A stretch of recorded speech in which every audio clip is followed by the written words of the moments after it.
Okay. Welcome to the Conscious Contact Group of Alcoholics Anonymous. My name's Ron. I'm an alcoholic. It's a 1-hour speaker meeting that meets every Saturday night at St. Paul's Lutheran Church, 301 North Main Street at 8:30 p.m. in Doylestown, Pennsylvania. We record all speakers so that others may benefit from their message of recovery. If you wish to not be recorded, simply ask. This is an open meeting of Alcoholics Anonymous. The group would like to welcome everyone, especially newcomers. Is there anyone new or from out of town that'd like to introduce themselves with their first name? Rachel, alcoholic. Hi, Rachel. Welcome. Paul, alcoholic. Hey, Paul. Welcome. Tim, alcoholic. Tim, welcome. How many times James alcoholic? Hi, James. Welcome. Mike alcoholic. Mike, welcome. Jason, alcoholic. Jason, welcome. Megan, alcoholic. Megan, welcome. Lauren, alcoholic. Lauren, welcome. Sage, alcoholic. Sorry. Sage, welcome. And Joe, alcoholic. Joe, welcome. Hi everybody, I'm Mark. I'm visiting from Chicago. I'm an alcoholic. Welcome. Welcome, Mark from Chicago.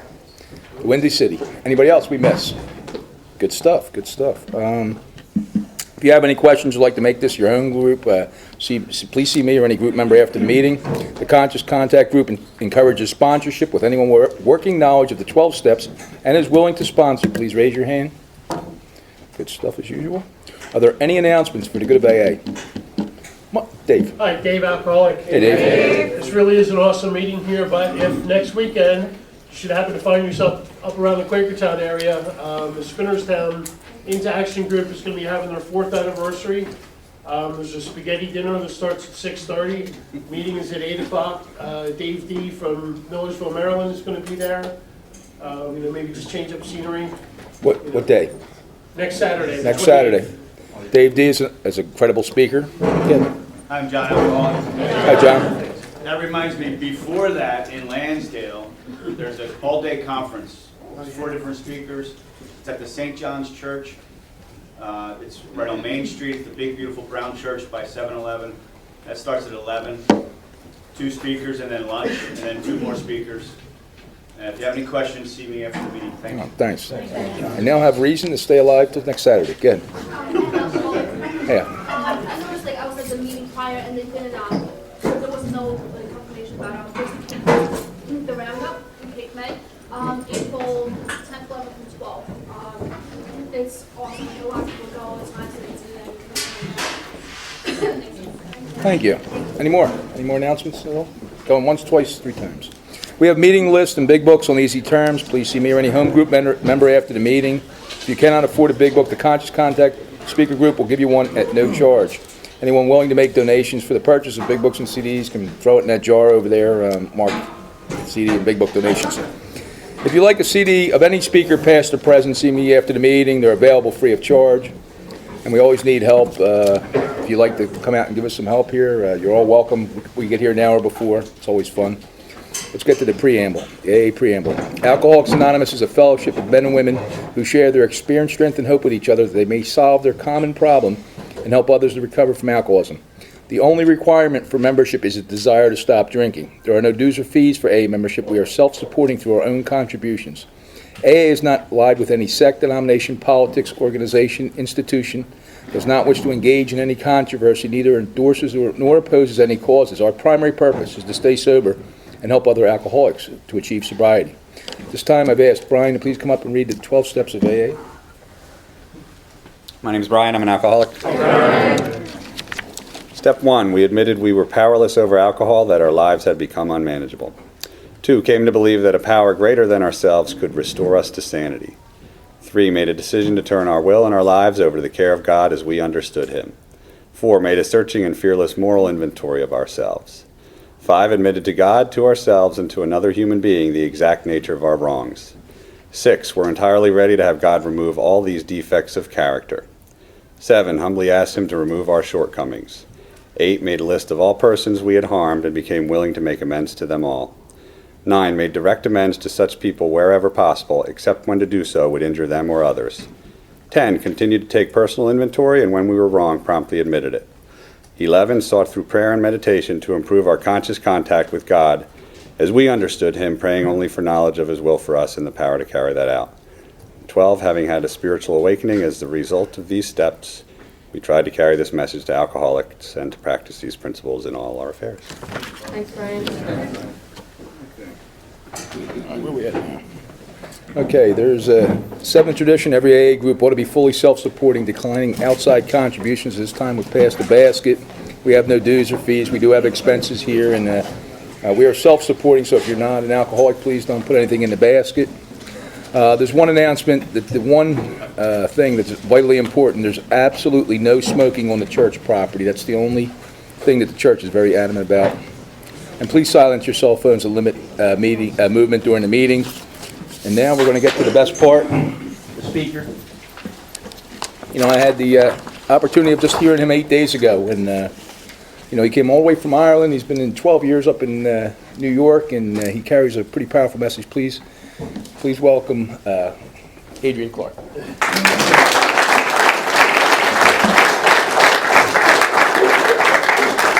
Hi everybody, my name's Adrien. I'm an alcoholic. It's good to be here, and just right off the cuff, I'll apologize to anybody who was at Lansdale last week and now you got to listen to me tonight again. You know, you might want to go and have a long coffee break outside or something. But thanks for the nice invite, Ron. Really nice to be here. Really nice to be invited anywhere today, especially to a meeting of Alcoholics Anonymous. Wow, you know, there's been a lot of road from my last drink and to standing at this podium here tonight, and I can honestly say that everything that I have in my life today is a result of entirely working all of Alcoholics Anonymous. You know, everything that I have in my life today, and I could start with a long list of stuff, you know, material things and stuff that kind of looked important to me when I came around Alcoholics Anonymous, but there's a spiritual list that's way longer than that I've been given in here. That what's funny, no psychiatrist, no psychologist, no priest, no doctor, none of the above could help me with, but, you know, just another drunk and a whole series of other drunks in Alcoholics Anonymous have been able to help me get connected to a power that truly guides my life today. And one of the things that my original sponsor back in Ireland, Kevin, his sponsor, I guess, was my grand sponsor. He used to say that he was in this treatment center, and the head of the treatment center would say, "You don't need a shrink, you're an alcoholic. The shrinks you need are sitting in the meetings of Alcoholics Anonymous. That's the only shrink you need." And I think we are the best shrinks for each other. No one knows alcoholism like we do. I mean, I've scanned the medical fraternity for someone to kind of tell me what's wrong with me, and I mean, they've given me many different reasons what's wrong with me, and it never kind of seems to add up, you know. But the real people who told me, I learned everything that I need to know about myself in Alcoholics Anonymous, that my name's Adrien and I'm an alcoholic. That's all I need to know. Because I thought it was many different things for many different years. I thought I had schizophrenia. You know, I thought I was a schizophrenic with a split personality that, you know, maybe I'm this, maybe I'm that. You know, and I would sit and think to myself, what is wrong with me? And I think one of the most enlightening experiences in my life was when I'd been to Alcoholics Anonymous many times and didn't know what the true meaning of an alcoholic was. I really didn't. And again, Kevin, my sponsor back in Ireland, he had that moment with me that I guess Dr. Bob had with Bill in the Gate Lodge, Henrietta Seiberling's mansion out in Ohio when Alcoholics Anonymous was formed. You know, Dr. Bob was kind of like myself. He'd been a seeker. He'd searched, and, you know, he'd been to the Oxford group meetings, and he was a man of the Bible, so he prayed and stuff, and, you know, but he couldn't stay sober. And I was the same. I mean, I'm a guy that went to church and grew up in a pretty good family, good Irish Catholic family. I'm the youngest of an Irish family that, you know, there's 5 of us, 4 siblings, significantly older than me. There was a lot of love involved in my life. I'm someone who prayed nearly every day of my life. My parents taught me how to do that. I was taught that at Catholic school. But yet, here I am. I'm an alcoholic and I couldn't stay sober. And I tried many different things to shake this beast off my back, guys, and I couldn't do it. And I'm a guy that's come in and out of Alcoholics Anonymous, you know, came into meetings and left the meeting and went and got drunk and, you know, got drunk and came into the meeting. And, you know, funny enough, when I'd come to a meeting drunk, they're the nights that I really wanted to share, you know. they're the nights that I really had something to say. And, you know, it's amazing how God works. You don't get sharing because, you know, you think that no one in the meeting knows that you're drinking, but everybody knows that you're drinking, like, you know. I mean, that's the pettiness of this illness, you know. I want to say something at an AA meeting drunk because I'm mentally ill, you know. And if you think you're alcoholic and you're not mentally ill, you gotta do some more searching in your first step. Believe me, don't let the jacket and tie fool you. There used to be a real knucklehead that lived in here, and still can be some days. And I want to thank two of the guys that I sponsor for taking the road trip up here with me tonight. We had a nice conversation in the car, and that's where I got sober. I got sober back in the north of Ireland, back in Belfast. Going on road trips, my sponsor got asked to speak everywhere because he carried a powerful message. They were knocking his door down to come. Everybody wanted him to speak every night of the week, and I thought it was amazing. It was really attractive, And when I first met him, he was going through a really, really tough time in his life. He was losing his business, he was losing his house, he was losing his car, and he lost all those things. And it was amazing to watch him work through that. It's amazing to watch people in Alcoholics Anonymous work through things with a program and a loving God in their life. And you know that they're stressing out, and you know that they're struggling. And I've been there, believe me, I've had my struggles on this path. And watch him making through it and coming through the other side of it. And watch him really having faith in Alcoholics Anonymous and really having faith in this program. And that was a powerful example to me. And we'd take road trips all over the north of Ireland, and there'd be 3, 4 of us in the car, sometimes 2 carloads of us, and we'd be talking about stuff that you wouldn't hear at regular meetings. We'd be talking about fourth step stuff and, sex stuff and things that you're kind of afraid. And there was a lot of revealing from each other and a lot of kind of revealing yourself to each other. And I loved that, And if you get the opportunity to do that, guys, do it, I'm a member of the Atlantic group. We meet every night of the week, and I don't go every night of the week. I go to our main meeting Tuesday night, so 60th Street and Park Avenue, and we get between 600 and 650 people there. And I got to tell you guys, I love my home group. When I walk into that place, it's electric. Our group anniversary was on Tuesday night, St. Patrick's night, and we had 21 years together as a group. And I haven't been part of the group that long. I haven't been sober that long. But I was standing talking to one of my friends at the back of the group when it was everybody was doing their service positions. He thought, this is amazing, isn't it? And it really is, And if you don't feel that way about your home group, maybe you're not doing some stuff. Or maybe you got the wrong group. I don't know. But I know a lot of guys that come into my home group and they say things like, oh, it's too big. And, you see, I'm a guy that, my real problem's been my whole life. I'm a judger. I like to come in and sit at the back of the meeting and judge the speaker. Is he wearing a toupee? I mean, what's that he's got in his teeth? Spinach? Because if I can find something wrong with him, I can say that he's wrong, and I can get the opportunity to leave here,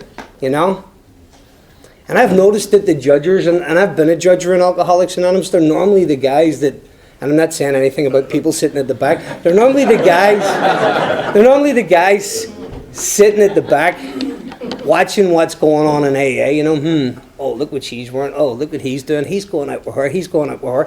And the people who are happy and love their home group are the people that are in the middle of Alcoholics Anonymous with their sleeve rolled up, and they got 3 or 4 jobs, and they're working the steps, and they're doing what their sponsors asking them to do, and they're fellowshipping after the meeting, and they're showing up an hour early, or they're showing up 2 hours early to make a meeting for 650 people possible, or they're staying behind a half hour, or they're sitting there and they're doing stuff. They don't have time to judge. If you're sitting judging in Alcoholics Anonymous, you get too much time on your hands. And you can. It doesn't have to be that way. You can become part of this deal. And, if you're an alcoholic of the variety that I am, I have to be part of this deal. I don't have a choice. Nothing else has worked for me. I tried everything. That was kind of the root of my bottom. This time I walked into Alcoholics Anonymous was February 18th, 2001. And I haven't found it necessary. And I say that because I used to hear old-timers say that. And I would wonder what they mean. I haven't found it necessary to pick up a drink in 25 or 30 years. And I haven't found a reason necessary to pick up a drink in all that time because I became part of Alcoholics Anonymous, guys. If I don't, what's sitting outside waiting for me? I mean, there's bottles hiding out there. Vodka bottles, John Parr's bottles, all the things that I used to drink. And they're sitting waiting right out there for me. I got to get along with you guys. I really do. And that's something that I've learned in here. I had a drink in my hand pretty young. I can't pinpoint the first moment, but it was around 5 or 6. And I grew up in a drinking culture, and I just thought that's how everybody operated. You know, I mean, I grew up in the north of Ireland, and alcoholism is pretty ripe, but I didn't know it was alcoholism back there. You know, I come from a long line of alcoholics right back to my grandparents. You know, their brothers and sisters were dying from alcoholism when they were 40, 41. I mean, there wasn't much happening in the way of treatment for alcoholism back in Ireland in those days, and I got to watch my aunts and my uncles growing up, some pretty bad alcoholics, and you know, there's a part of me that said, you know, I'm never going to do that. I'm really never going to do that. But there's a part of me that was really attracted to it in a sick way, you know, being the life and soul of the party. And one of the things that I noted, and one of the things that I connected my alcoholism to, was I grew up in a pretty stressful society. Belfast was a pretty stressful place, and my parents were stressed out. They had a big family, and it was a dangerous place, and there was bombs going off, and you know, there was a religious war going on, and there was a political war going on, and it just seemed to be this kind of cauldron of poison and hatred. And you know, there didn't seem to be much time for fun and enjoyment, and the times that I could remember were fun and happy and enjoyment. There was alcohol involved. When my family would be together and there would be drinks and everybody be happy and merry and joyful, and I thought, you know what, maybe this is what I need to do. And apart from that, I'd see the tough guys standing on the street corners in Belfast, and if you go back there, you still see it. There's no laws against drinking on the street or anything back there. You know, I'd see the tough guys standing on the street corners, and they'd be drinking bottles of cheap wine, bottles of QC, bottles of Mondays, bottles of Strongbow cider, and that's how I learned how to drink, standing on the streets of Belfast. And I don't come from a sort of family that would permit that, and I don't know how many times my dad came to the corner of the street and took me off it. And he said, we don't do that in here, son. You don't need to stand down there. And I think he gave me a free pass into drinking at an early age because of that. He said, if you're going to drink, you'll drink with me, and you'll drink in a bar, you'll drink at home. You don't need to stand in the street corner. And, you know, my dad was just taking care of my best interests, you know, and I didn't realize that at the time. I have an older brother, 10 years older than me, and combined the two of us together, what we done, I don't know how my mother and father survived it. I really don't. We ripped their hearts out of their chest. Me and my brother are both really bad alcoholics. My brother's, like I say, he's 10 years older than me, and he's still ripping and running out there. And he's a guy who's had 7 years and 4 years and stuff in the pro. He's become the Alcoholics Anonymous for over 25 years. And I've prayed for him. I've tried to do everything for him. But when you can't do something for somebody, you really can't, you know. And my brother left home at an early age, and you know, my dad really tried to do everything that he possibly could to keep me out of trouble. I was his youngest son, and he really didn't want me to take that path. And the trouble started from the beginning, guys. I can honestly say that I drank alcoholically from the start. Didn't know it at the time. What does alcoholically mean? I learned drinking alcoholically means of a priest after I came out of a psychiatric unit for trying to take my own life. When a friend of mine who just got out of prison, the day he got out of prison, he went to my mom's house to thank me, and my mom was crying, and he says, what's wrong? And he says, well, Adrian's in hospital and it's not good. I'd tried to take my own life because I'd came to a place from my alcoholism at an early age, guys, where I couldn't take it anymore. I couldn't take what was going on up here. I couldn't deal with the psychological pressure and the psychological pain in my head. I was carrying this burden. I was carrying the burden of what it talks about in our fifth step in our book, Alcoholics Anonymous, where the alcoholic lives a double life. I've been around here long enough to know, guys, that's why we go back drinking again. We carry a double life. We come in here and we put on the stage character of Mr. Alcoholics Anonymous or Miss Alcoholics Anonymous, Mr. Do Service, Mr. Step Worker. But when I go out there, I'm kind of doing this and I'm doing that. And I'm an angel for an hour in Alcoholics Anonymous, but I'm a devil for 23 out there. You know, I come in here and tell you how great I'm doing at work. But while I'm talking about that, the guys that I'm working with are talking about how this SOB Irish guy that I'm working with, you know. And the problem is, guys, I'm delusional about it. I don't see it. I really don't. And I went to see this priest after getting out of the psychiatric unit. And I remember feeling this low that I'd never felt in my life before. I'd been so depressed and my spirit was just suffocated, because I believe that's what the disease of alcoholism is. The illness of alcoholism is a suffocated spirit. It's suffocated, it's smoldered down. It's suffocated with resentment, it's suffocated with fear, it's suffocated with dishonesty, it's suffocated with my delusional thoughts about a God or about no God, about people, about what kind of relationship I should be in, and it's just chatter, chatter, chatter. And the plates in the china cabinet just rattle all the time. And I'm walking around and it's heavy and you can't carry it. And there's nothing settles it down, guys, like a boom, boom, boom, boom, boom. Gets me up and running. You know, it gives me relief. It gives me hope. And I tell you guys, I found many things out there that give me relief and hope, but nothing worked like alcohol. It really didn't. I mean, I had a bit of a drug problem for quite a number of years, guys, but the thing about drugs is it's kind of dirty, and drug addicts are kind of criminals, aren't they? You know?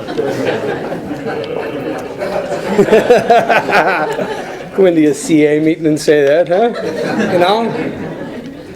And I always kind of felt dirty about drugs, guys. And I'm not a drug addict. I'm someone who, I love what my sponsor says. He says, I'm someone who used drugs alcoholically, you know? And I mean, that's where I start. I had friends who were drug addicts. I mean, these guys were steady, long running. Some of them still are drug addicts. They kind of knew how to do drugs and whatever. And they'd set them down and they'd split them up and stuff. And I'd just come in and go, right. And I'd be like out of my head, and I'd be like, this is walking about strung out for days. I mean, you want to see crazy, you see an Irishman full of cider, vodka and crystal meth. The first Irishman on the moon, one eye going north, the other one going south. You know, is it a wonder why I ended up in a psych ward? I mean, I'm crazy without any chemicals. You know, put the chemicals on top of me and it's the Three Stooges, you know. It really is. And, you know, so I would just get sick. I'd be able to stop doing drugs. I could use drugs as a bargaining tool. I tried to use the drugs as a bargaining tool with this priest who told me I was alcoholic. I sat down in front of him, and I sat down in front of this priest, and as, you know, part of getting my friend off my back who'd just got out of prison, and he came to see me, and, you know, he says, I want you to come see this guy. And I'd sat down and he told me straight out, he says, you're an alcoholic, son. You know, you're an alcoholic. And I had quite a few people that had told me that in my life. You're an alcoholic. My girlfriend had told me it. You're an alcoholic. You need to get help. And, you know, I really didn't think I was. You know, I even ended up in court in front of a magistrate for, I mean, I had a charge sheet the length of my arm for riotous behavior, for violent kind of conduct, assaulting a police officer, assaulting British soldiers, you know, and my friend said, listen, just tell him you're a drug addict and an alcoholic, and, you know, well, and I did, and I got a suspended custodial sentence, I got a fine and stuff, and I thought, yeah, I pulled one over the judge's eyes there, didn't I? You know, and, you know, he's thinking I'm a drug addict, and, I mean, I really am. I'm an alcoholic, and I'm thinking I got off for it. And that's where I kind of live my life. But this priest told me I was alcoholic, and he turned around and he said, well, how much do you drink? And I shaved it darn a lot, you know. I mean, you never tell anybody exactly how much you drink, do you? I mean, it's like telling someone how much you have in the bank. You know, one of your sick newcomer sponsees, you know, here's how much I have in the, which is not a lot at the minute, actually, you know, but, you know, but, you know, and he straight off the bat surprised the life. He says, you're an alcoholic. And I'm like, what? An alcoholic? My cat drinks more than that? You know, how much do you drink? He goes, well, Adrian, I go out a couple of times a year. You know, I'm a priest. I'm a man of the cloth and stuff. And if I go out, you know, there's these things called frangelica. I mean, it even sounds boring, a frangelica. I mean, I don't know. What is that? I don't know. He says, well, I maybe have one of those or maybe 1.5 of those. And I'm like, that's just fucking strange. Why would you even go out for? Why even bother? You know, just have a Coke or something. And it's a strange language. And he's kind of He says, you know, you're an alcoholic, son, and I'd be willing to work with you because it sounds like you got a lot of stuff going on in your life right now that obviously you just try to take your own life. And I'm sitting there and I'm thinking, you know, see, the ego's the last thing to go, but the first thing to return. And I'm rebuilding my plan again, you know. I'm rebuilding it, and, you know, I'm agreeing with him to go to Alcoholics Anonymous, and because he's mentioned Alcoholics Anonymous to me, and I've already heard about Alcoholics Anonymous because my best friend has been to Alcoholics Anonymous. He's been to treatment, 6 weeks treatment center, and when he got out of there, I was his first 12-step call. And he brought me and he read the book Alcoholics Anonymous and stuff to me, and he kind of planted a seed with me. And I told the priest about this guy, and the priest said, well, I'd like you to go get this guy. And the three of us will sit down and have a talk. And And as sure as I did, because I mean, I don't want to be trying to committing suicide all the time. I'm running about and, you know, I'm going to my older sister's houses at 3, 4 a.m. in the morning, and I'm having alcoholic convulsions, and I can't hold it together for more than a half an hour, guys. I'm all over the place, and I'm swearing I'm going to stop drinking, and a half hour later I'm drunk. I got a bottle in my hand. I'm wrecking my mother's house. You know, my girlfriend's told me she never wants to see me again, and I'm sobbing, and I'm crying on the phone, and I'm drunk, darling, and it's a horrible place to be, guys. That darkness, that depression where you just can't snap out of it. And you think about the good days when you were younger and stuff, and how did it ever get to this? Me, an alcoholic? And I just didn't want to believe it. And what I was doing, well, guys, is what I watch a lot of newcomers do. I was arguing with the truth. You ever get a sponsee that won't do what you ask him to do? That's a guy that's arguing with the truth. That's a guy that's going to get drunk. And I was that guy. And I'd come into Alcoholics Anonymous, and the old timers would say things to me like, well, I've been watching you coming around here, son. What are you doing to stay sober? And I would say, well, I'm working overtime, and I've joined the gym. And the old timers would be like, you joined the gym? You're going to be the fittest man in the nut house, son. And everything that they said came true. I remember lying in that psych ward, thinking to myself, you know, with the IV and all on me, and lying there with the lowest feeling in the world, guys, with a gown on me, with my private parts hanging out of it, with the paper slippers on, with everybody staring into that bed looking at me, with no dignity, integrity, everything stripped from me, thinking, you know, when I get out of here, maybe that's what I need. I need to join the gym and find a nice girl, you know? You know, maybe work on the biceps a bit and stuff, because, I mean, that's the illness that I have. You know, it looks like, you know, let's change everything on the outside so I don't have to deal with what's going on the inside. And that's what I do. I come to Alcoholics Anonymous, and I grow a new beard, I get a new haircut, you know, get a new tattoo, find a new woman, and, you know, here I am, as sick as a small hospital, as sick as ever. Nothing's changed. Nothing's changed.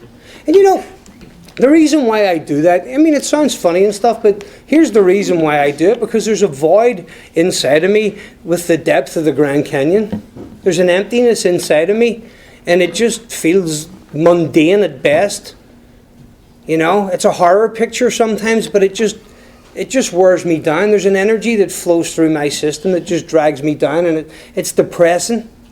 And I see a beautiful girl, and I go, damn, that's what I need right there. You know, all the lights and whistles start going off inside of me, because I think she's going to fill that void. So I hook up with her, and I get her to say all the things that I need to hear, and it starts to fill the void up.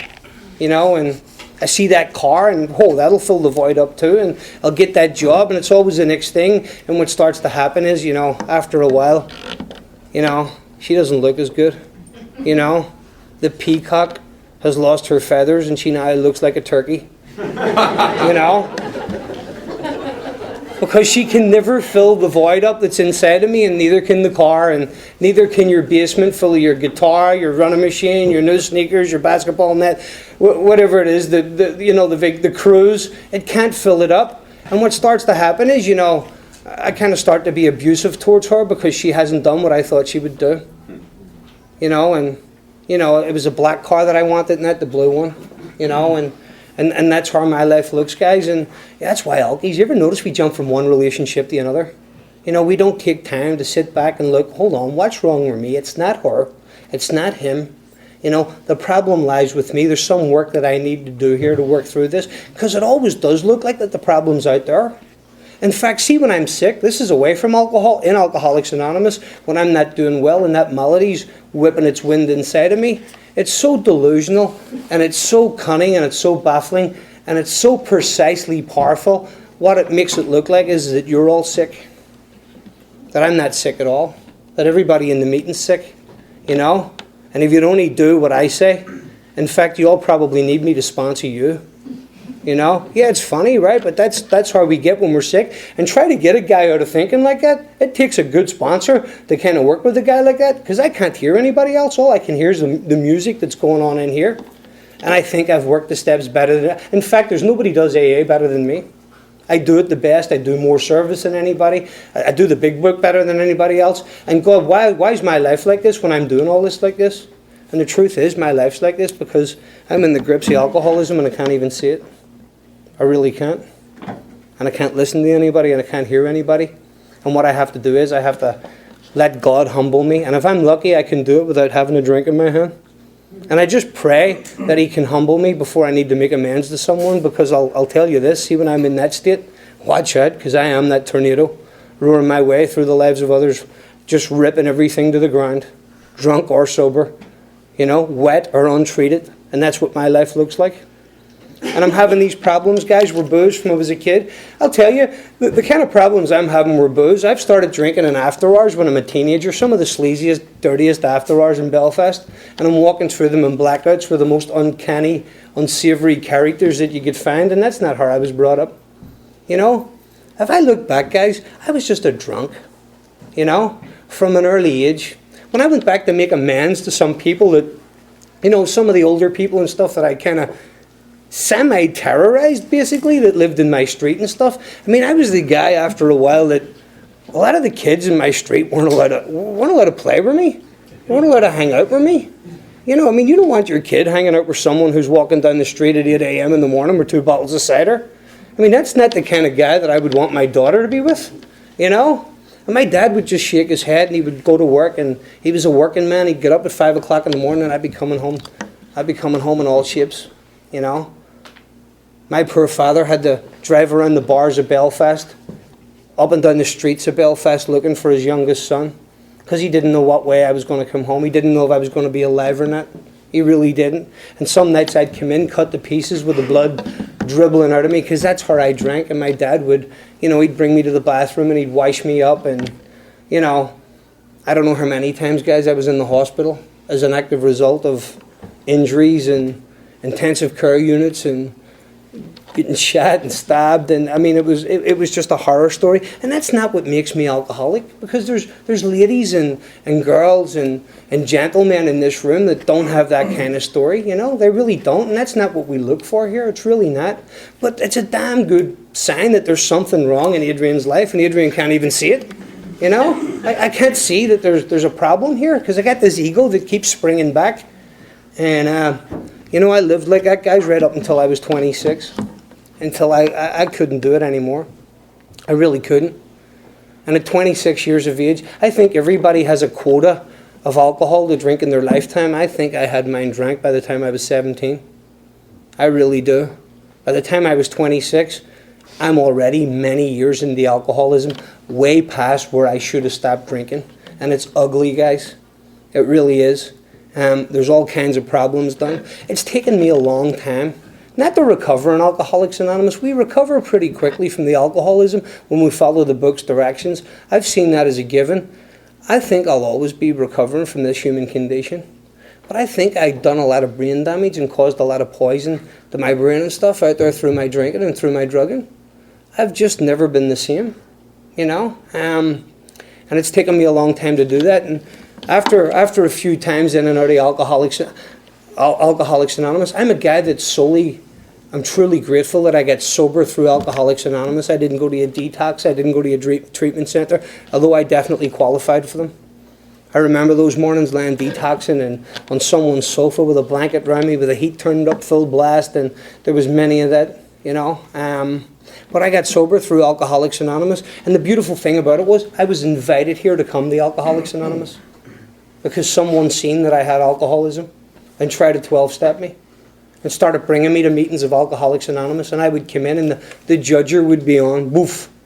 I'd come into the room, I'd go into the Lisburn Road meeting of Alcoholics Anonymous in Belfast, and, I'd be sitting at the back, guys, and there would be Philomena, telling everybody how she's found God. And I'm just thinking, I wish she'd find her teeth and put them back in. And Alcoholics Anonymous just doesn't seem glamorous to me. A smoke-filled room. You were allowed to smoke back in them days and stuff, and the smoke going up the steps and the shades and stuff. And I didn't want to be here. I really didn't. I looked around me and I thought, this is lame. There's no way my parents raised me to come to Alcoholics Anonymous. And I just didn't know, guys. Nothing ever seems the way it really seems. And by the time I come back to Alcoholics Anonymous, guys, after another weekend of crazy drinking, and it wasn't by far my worst ever weekend of drinking, but most of it was done in a blackout. There was a lot of damage done, and I'd had enough, guys. I'd had my last drink, and I kind of knew that I'd had my last drink. And I'm not saying that there's not one on down the line somewhere, because the way this illness works, I think that's possible for us all. I really do. I'm not stupid enough to say that I'm never going to have another drink in my life again. But if I keep doing what I'm doing, and I keep living the way I'm living, and I keep thinking the way I'm thinking, I think I'll be okay, you know. And I had my last drink in that weekend, and I just had enough, guys. I was done. And I woke up the next morning, and it's like Bill's story. This had to be stopped. I couldn't go on like this anymore, not another day, living the way I was living inside my body. What my mind was doing to me, and I know there's someone's mind in here doing it to them tonight, pulling them to pieces, telling them that they're not enough. The judge was just constantly on me. Guys, I had to turn the bathroom light out in the middle of the night so I could go in and take a pee, because there was a big mirror there, and I couldn't look at myself in the mirror anymore. I couldn't. None of it looked right. It all just looked wrong, you know. And I didn't want to live that way anymore, but the problem was, guys, I didn't know there was another way to live. And I think when you're truly ready, God will lift you by the shoulders and He'll drop you at the feet of someone that has this message and that can take you past where you're at. And I don't care if you were drinking wine last night or this morning, or you've been sitting in here for 5, 10, 15, 18 years, and you're suffering right now, because I know what it's like to sit in the rooms of Alcoholics Anonymous and suffer and not know what's going wrong. And you just don't feel it inside, and you don't want to get up and go to work, and you're waking up in the mornings and you're full of fear. At 5 years sober, at 10 years sober, and you just want to pull the blankets over your head, and you can't go out and face the world because you just don't seem to have the tools to do it. Everybody else seems to be doing okay, but you just seem to be missing the mark. And back in the days when drink worked for me, back in the days when alcohol worked for me, I used to think I was about 4 drinks short of normality. You know? I'd have 4 pops, guys, 4 drinks of something good. You know, maybe 4 double vodkas or something, and boom, I felt okay. I could go into the bar and have a conversation with a lawyer, have a conversation with an architect, you know, even talk to him a little bit about architecture and stuff, you know, and, you know, I could talk to anybody, I could go anywhere, and I could do anything, and that's gone. That doesn't work for me, and here I am in Alcoholics Anonymous, and I'm trying to find my way. And I met a man that brought me through the 12 steps of Alcoholics Anonymous, guys. And I'll tell you, when I met Kevin back in the Lisburn Road in Ireland, I thought my life was over. I thought Alcoholics Anonymous like. And he promised me something that had never been promised to me before, and I never thought this was possible. How many people have under a year in here? How many people have over 5? Wow. Well, I'll tell you, he passed something along to me that I'm going to pass along to all the newcomers in here tonight, and anybody else that's struggling. He said, Adrian, do you know there's a life that you can live if you do certain things and you keep doing them repetitively, and you keep doing them, even if you don't believe in doing them, if you do them, you're going to start to experience things like happiness, joy, freedom. And he says, I'll tell you, for me, it's even been long, long periods of bliss. He says, if you just, and you won't have to drink. You won't find it necessary to think about taking drugs or alcohol. And I thought, no, there's got to be some kind of catch there. And he started to go to town on me, guys, with the thing that I think is most important in the whole of Alcoholics Anonymous, is identification. Where he started to explain my situation through his own situation. Where how he'd been to the places that I'd been to, how he'd been to the brink of suicide, the brink of hanging himself, the brink of taking pills. No doctor or anybody had ever talked to me like that, just one alcoholic talking to another, guys. And my light started to go off, and I started to have faith in this guy. You know, the ex-problem drinker who's properly armed with the facts about himself. Is your sponsor an ex-problem drinker who's properly armed with the facts about himself? Has he wakened up spiritually? Has he done this deal called Alcoholics Anonymous out of the book called Alcoholics Anonymous? Because Kevin had. If your sponsor hasn't done that, well, guess what? You're not going to get that. You're really not. He might be able to show you how to go to meetings and how to have coffee and troubleshoot your problems and stuff with you, but he can't give you the thing that Alcoholics Anonymous promises. See that suffocated spirit? It becomes an awakened spirit. And that's what Kevin passed on to me. Like it talks about in the back end of the book, right? In a vision for you. You can't transmit something that you don't have. Well, what Kevin transmitted to me was an awakened spirit from an awakened heart. Boof! It wakened up. And it just didn't go bam. It wakened up over a period of time, so it did. By slowly taking the actions that he asked me to take. He didn't have to ask me to get a home group. I'd already got one. By the time he'd asked me, do you have a home group? I had one. I'm not that stupid. If you're going to be here, you got to have a group of people that you're going to grow with. You know? He says, you're going to have to, he says, I sponsor on all 3 legacies, unity, service, and recovery. It's just not going to be the big book and the steps. I think that's a victimhood that I've fell to many times in here, that the solution is just the book. You know, I'll just get all ginked up with the book and stuff, but it's not. It's the whole area. It's everything. It starts with the book. The book's a gateway into the rest of it, and that's what he started to teach me. And he brought me to his house right away, and he started reading the book to me word for word. And when it told us to take a left, we'd take a left, and when it told us to take a right, we'd take a right. And within a short period of time, guys, like the next day, I was on my knees taking the 3rd step with him. And I'll tell you guys, it's almost like my luck started to change. It really did. I started to have faith in this guy because I didn't have faith in God. And when we sat down and he discussed the 3 pertinent ideas with me, you know, I lied to him. He says, do you really believe that, you know, if you seek God here, he can turn things around for you, Adrien? And I said, yeah. And what I really believed was that he had God in his life, and I was willing to believe that he had God in his life. And that was enough to get me started, guys. And he showed me how to write an inventory that wasn't the best inventory that I'd ever written, but it got me jump-started. It got me up and running. And I'll tell you guys, when you start to do that, life starts to take on a whole different meaning. It's not just that I can go and do my job better and fit into society and stuff better. When I make that decision in the 3rd step that I have a new employer, I didn't even know if I really meant it or not, but I did have a new employer.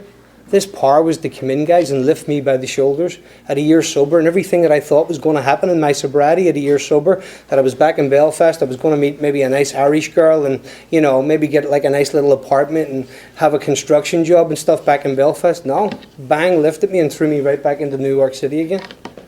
And I was like, God, why did you do that for? I was just finding my feet back in Belfast. I had a home group, a sponsor, and I was working the steps back. I mean, I haven't even finished all my amends back there. And God said, don't worry, you got plenty to make from your first time in New York. And I remember, guys, the day before I was going back to New York, saying to Kevin that, I don't know if I can make it over here. I don't know what to do. And he says, oh, you know what to do, all right. He goes, you go find guys to help. And that's what I started to do. I started hustling, guys, in the meetings down in New York and carrying this message. And I'll tell you, there wasn't too many people doing anything with the big book 13 years ago in New York. There really wasn't. There was no one doing anything with the big book in my neighborhood in New York. And I'd talk to the old timers and stuff, and I'd be carrying this message, and they'd be like, kid, hey kid, that's not how we kind of do things over here, and we don't really worry about them steps and stuff. And I'd be like, oh, I can see that, we're going to be doing something with them steps, guys. And I started to sponsor a couple of guys, and they started to sponsor a couple of guys, and we started a group down there, and I'll tell you guys, working the steps in Alcoholics Anonymous, I thought it was the be-all and end-all. I thought I was going to go through them steps and come out the other side, rendered as white as snow, that I'm up and I'm ready to go. And what it done was it got me a little more honest, a little more spiritually fit, Started to accumulate some power. This spirit really did start to waken up, but there was still a lot of unresolved stuff to do. There was a lot of amends to be made, and what I started to become was a student of the big book, guys. I started to listen to speaker tapes and stuff of guys that blew me away. I'm like, damn, I'm not hearing this in meetings and stuff, And when there was a conference coming up, I'd go and I'd hear these guys and I'd talk to them and I would tell them what I was doing. And I was listening to guys on tape that were talking about making amends and stuff, but I hadn't finished mine. And they had me flying all around the world, back to Ireland, making my amends and stuff, and I'd never even met the guys. And I was getting a little bit better and a little bit better and a little bit better. But I gotta tell you this, guys. I'm the guy in the sort of Alcoholics Anonymous that does the whole deal. Starts a group, sponsoring guys. I'm trying to pray. I'm trying to meditate. And I'm crazier than ever. And I can't figure it out. And I've learned I can't figure it out because my figure of router's broken. And if you're alcoholic, your figure of router's broken too. So you are. And, I can't get it. And this malady just... This depression and this self-centered fear and these resentments and stuff, they just kind of sneak back up on me again, and I can't shake them off. And, I'm back down in the dumps again, and I got the bedclothes over my head again at 5 years sober, and I'm wondering, how did I get here again? And now I'm got a divorce on my hands, and now I got a daughter, and all the things that I thought were going to fill that void up, that Grand Canyon void, you know, like the nice luxurious apartment, the car, the pretty wife. You know, I'd started to get them all in my life. So I had, and guess what? They didn't fill it up. Anything I can see with my eyes will not heal my alcoholism. It's got to be done from within. And I still really hadn't done it. I'd kind of touched the surface with the step work that I'd done. I'd kind of touched the surface with it. And what starts to happen to me, guys, as an alcoholic, I sit around Alcoholics Anonymous for long enough, and I don't get connected to that power. Not this power. That power right there, the power in my heart. It starts to look like I'm an alcoholic and maybe something else. That maybe I kind of need outside help. Why does outside help in Alcoholics Anonymous always be a doctor or a psychiatrist or something? Why can it not be like a spiritual healer or something? Something that doesn't involve medication or something, you know? And I'm starting to think that I need outside help. And I'm finding plenty of people in Alcoholics Anonymous that are telling me, oh, definitely, look at the work you've done. You've done this work and that you need outside help, Adrian. You know? And I'm starting to think, well, you know what? Maybe this AA is a cracker, you know? And I'm starting to have a faith crisis on my hands, guys, at 5 years sober, that I'm starting to wonder if there's really a God, and I'm strongly doubting if there's a God or not. And that's where I'm at 5 years sober, and what's really happened to me, guys, what's on page 52 of the book Alcoholics Anonymous, those bedevilments, they're right back in my life. I'm doing Alcoholics Anonymous, and it's almost like I'm doing Alcoholics Anonymous, so I don't actually have to do Alcoholics Anonymous. You know? I mean, that's a bit of a spiritual conundrum, but think about it. There's times I do it so I don't have to actually do it. And I reached out and I asked for help, guys, and, you know, I'm going through the worst time of my life at 5 years sober. I never thought it was possible to experience the pain and the torture that I was experiencing at 5 years sober in Alcoholics Anonymous, you know. And I reached out to a guy, and it's funny, God always puts people in my life. I always hear the speaker that I need to hear. I always hear the topic that I need to hear, and I met the man that I needed to meet. And he took me right back into it again, guys. Right back into that process. See if you're struggling right now. And I know there's somebody in here struggling. There's barely a meeting that we go to in Alcoholics Anonymous. Ask yourself some questions. How long have I been struggling for? You know, has it been a couple of months or whatever? Have I done step work? You know, have I done some step work and I've just come through it, or I'm in the middle of it? Because we do struggle when that goes on. But ask yourself this, have you been struggling for a long time in here? Because see if you've been struggling for a long time, there's something off, there's something wrong, you're misaligned. And I got to tell you guys, it's not going to change unless you take different action. It's not going to change. It's going to get worse and worse and worse, because that's what it does. Resentment never grows into something beautiful and like a butterfly and takes away. And neither does fear. It just keeps chipping away at you and chipping away at you and chipping away at you. And unless I get into those resentments and those fears and this conduct that I'm having in my life and start to look at it head on and start to take responsibility for it and start to pull the masks off that I've created in my life to hide from God, then I'm not going to get well. I'm going to be crazier than the day I walked into Alcoholics Anonymous, and I've been there.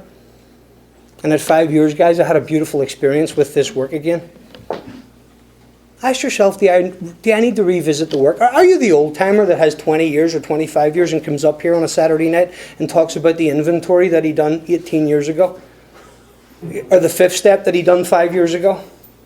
Because that's not current. That, you know, and if you're getting away with it, that's great. But I can't, you know. I can't. And this guy took me right back into the process, and I'm thinking, right back, I mean, I've worked the steps, and I've done it this way, and I've done it that way, and he's like, zip it. Why don't you dummy up and just come along for the ride, Adrian? Because from where I'm looking, it doesn't look like you're doing too good at all, you know? And I think that's one of the hardest things that I have to do in here is dummy up and admit that I don't know. You know? Imagine an alcoholic dummying up and admitting that he doesn't know something, you know? And I'll tell you guys, I had a beautiful experience with the steps that time, because it really started, the journey from the head to the heart really took place. The heart bust open that time, and I really knew that God was in my life. I really did. And it's never been the same since that time. And if I hadn't have been willing and open to work the steps that time with this guy, I wouldn't have had that experience, and I don't know where I would have went. I really don't know. And what happened was I became more honest, and I became more connected to God, and I started to be guided by faith. And it's hard work, guys. You know, I came through the other side of the steps that time having a totally different experience, thinking that everything was going to be beautiful and wonderful again, and it really wasn't. What was happening inside of me was a spiritual battle. Because this path, this journey that we're on, guys, it's not easy. And anybody that tells you that it is, stay away from them. Because life is tough. You'll never transcend your divinity, or this human experience, your humanity. It cannot be done. And I thought, guys, through hiding in spirituality and seeking here and seeking there and, finding more of Jesus and finding more of this, that I'd be able to wiggle out of recovery and not have to experience this human condition that I have. And it's just not the way it is. And what I've learned to do today, guys, is embrace the human condition that I have. And what's funny, guys, when you have the sickness the way I can have it, see, when you're an alcoholic and you're sick, you think you're never going to get well. You just seem like you're stuck in it.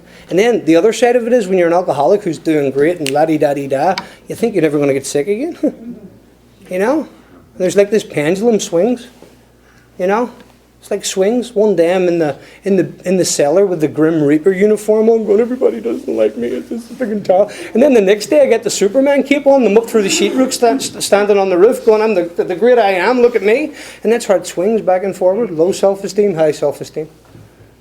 And what I've been able to do, guys, through working and reworking the steps and being a working member of Alcoholics Anonymous, not just the steps and being part of a group, I've been able to find humility.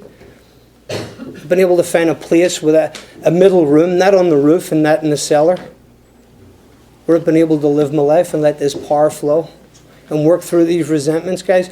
I had so many resentments in my life at 10 years sober, and I didn't think it. I thought I was doing great spiritually. And thank God for a great sponsor who spotted it and kind of called me out on it and got me working through it. And what it's turned me into is a member of Alcoholics Anonymous that's willing to be called out on stuff. I'm spiritually accountable to my sponsees, the guys that I sponsor. They keep me on my toes like nobody. I had one of them call me out on something last week there. I noticed it in his evening review. He emails it to me, and I called him up the next day and I said, what's going on, buddy? And he goes, I'm really afraid to talk to you about this. And I taught him that, by telling him stories about me and my sponsor, and normally that's an opening line. If I'm really afraid to talk to you about this, can we talk about it? And he says, I'm really afraid to talk to you about this. And, you've been saying some things about my home group, Adrian, recently, that I really love that group and stuff. And, it kind of hurts me when you say it. And I says, you know what, man, you're right. I owe you an amends. You didn't deserve that. He says, man, I knew I could talk to you about this. And the funny thing is that we have the same home group. And I was able to clean that up. And what started to happen was, guys, I was having a bit of a resentment going on with my home group and stuff, and trying to work out in my head, and I knew I owed him an amends, but I'm trying to work out in my head, how can I get out of this? How can I get away from this? He's wrong, the group's wrong. Until my sponsor said, no, you owe him an amends. And I'm like, shit. I gotta go back and make an amends. And as soon as I made the amends, guys, the power started to flow right again. The thinking was over. The process, that the story, that the mind chews you up, and the resentment is gone.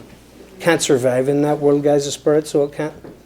And we'll find power through these resentments, and we'll find power through these fears. And I wouldn't have learned that stuff, guys, if I hadn't been sponsored. And I hadn't continued to work on this process. I would come through the process again there about a year and a half ago. And I'm talking a lot about going through the steps and stuff tonight, and that's not all what it's about. It's really not, There's nothing that has enhanced my recovery like being part of a home group that I'm in. See, if your home group doesn't feel like you're walking home and you feel like you're with your brothers and sisters, guys, come and talk to me, because that's the way Alcoholics Anonymous ought to be. It really is. What I've been given in here, guys, is it's tremendous. And you know what? When I say it's tremendous, what I mean is I'm given the power spiritually to walk through whatever's coming. I don't know where I'm going to be living next month, because I got a little thing. My landlord has cancer, and there's a new owner coming in and stuff, and I don't know how that's going to work out. I got financial things going on right now, but you know what? I know I'm going to make it through it. Because God has given me enough experience in my life to show me that He's never let me down. Not once. Not once. He's got my back in everything I do. The universe has my back. Why? Because I allowed the universe to have my back today through making those amends. Cleaning up all those old scripts in Belfast, paying back that money that I owe. What it does, it puts a ring of protection around me. Helping God's kids, it puts a ring of protection around me. The more I do it, guys, the more it helps me. When the times are tough, everything, every ounce of work that you've done in Alcoholics Anonymous will stand by you. It really will, provided you continue to do Alcoholics Anonymous. And what my life has become as a result of that is each moment's a new moment. And it's exciting. It's exciting to know where I'm going to be living. I could be staying in the same place because I love it, but I may not be. And I know that wherever I go, God's grace never brings me anywhere where I'm not protected by it. And I'm going to go there. I don't know what kind of car I'm going to be driving again. I really don't. But God has a habit of doing this, guys. See, when I think it's all wrong and adversity's happening and stuff, it turns out way better than what I ever think it can be. You know? There's a deep down knowingness that I'm being protected, and there's a radiance that comes from my heart today that I just feel connected to the universe and I feel connected to people, guys. And I get that from you guys here in Alcoholics Anonymous. I really did. And I'm really excited about my life today. I really am. The obsession to drink booze hasn't returned to me in over 14 years. I had an anniversary there back in February, and you know, that doesn't surprise me anymore because the power that can be got in Alcoholics Anonymous is unbelievable. This is the greatest thing that I've ever been part of. I truly mean that. I got a spiritual library of books back home, and I've read them all, and I've went to see teachers, and I've went to see healers, and I've went to see what we have in Alcoholics Anonymous by far smashes it all out of the water. Some of them healers and some of them teachers and stuff that I go and see and sit with and seek spiritual counsel from, they want to talk to me about Alcoholics Anonymous. They want to talk about the power we have in here. You know, I want to tell a story before I get off here. And you know, I think when I really seen what Alcoholics Anonymous had done in my life for me, guys, I mean, truly seen it.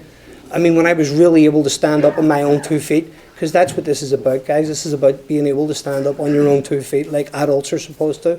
You know, I remember going back to Belfast at Christmas, and I hadn't been home at Christmas in like 10 years. It was about 4 years ago. And the whole family was going to be together for the first time in, it had been a while. And my brother was traveling back with me from New York. We were going back to Belfast, and my sister was coming from London, and my other two sisters were going to be there. And I remember coming down the street, and I was really excited. It was the night before Christmas Eve, and I was going to see my mom and my dad and everybody. And I remember walking into the house and taking my hat off, and my sister goes, "Oh my God, Adrian!" And I said, "What?" She goes, "You've changed. You look so different. What has happened to you?" And I thought, "Well, you know, what are you talking about?" And I looked back and I remembered that she was my sister that I would always go to when I was battered up and broken and bruised and needed stitches and staples, and she'd bring me into her house when she lived in Belfast. I even went to her house when she lived in London, and she'd run me a bath, and she'd put nice oils and lotions and all in it, and she'd strip me naked, and she'd put me in it, and she'd clean me down, and she'd make me food, and she'd feed it to me, so she would. And she'd give me money, so she would, when I'd be leaving, to get some drinks, because she knew I needed them. And she was with me in my darkness. She's seen me in my darkest days, and now she sees me when I'm empowered by what yous have done to me in Alcoholics Anonymous. And she wanted to know about Alcoholics Anonymous. It was Christmas Eve, and I sat from 10 o'clock that night to 7 o'clock on Christmas morning telling her about Alcoholics Anonymous and answering questions about Alcoholics Anonymous. She's an actress. She's in the arts. She knows many people who've came to Alcoholics Anonymous. She says, "But Adrian, I've never seen anybody change like you." He says, "But that's because they don't have a sponsor like I have." Thanks for having me.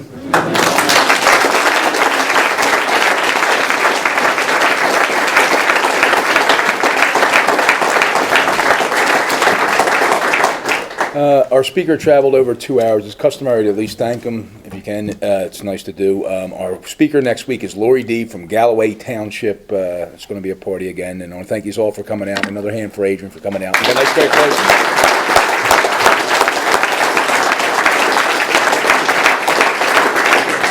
Close with the Lord's Prayer. Sounds good. Okay.